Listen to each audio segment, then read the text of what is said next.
presyo, pero convenient sa dami ng stores nationwide at laging kontrolado. At may Pure Global FB ko sa mga ayaw lumabas, pwede mo mag-order magpa-deliver via Pure Global. Download na Pure Global. Gusto niyo po ba ng masarap at mahimbing na tulog? Naku, kailangan natin yan. Yan po sagot sa atin ang Sale and Bet, bringing comfort cooking into your home for 50 durable years. Sale and Bet, ang hari ng tibay. Ayun. Nasaan, bukod sa DA, ito, susulan pa natin. Itong paksa na ating pinakalakay, katanig naman ng DBI. Noon pa lang isang araw, si Secretary Roque, nakatagal na po ginahanap, ay para Roque ito. Hindi mo ito nakakala ko matagal na ginahanap ng camera.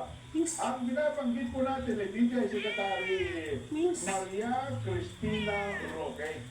At doon po ay nanditahan po siya ng makapangyarihang komite.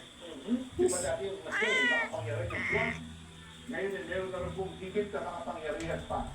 Kung tawagin po ay Quinta Committee. Ang Quinta Committee po ay nagpupuyos ang damdamin ng mga mababatas. Saan nyo nakuha yung 58 pesos na yan? Bakit 58?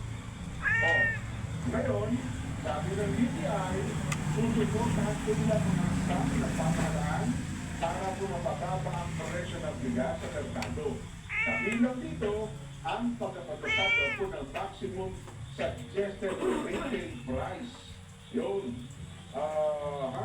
Nauna na po kaming pinatiros ng mga miyembro ng Quinta Committee dyan po sa Kamara ng Representante ang Department of Agriculture sa pagtatakda ng maximum suggested retail price o ito pong MSRP. Kasi para sa akin, Nelson, mataas pa rin yung 58 eh. Diba? Dapat siguro ginawa nila dyan 48 na ang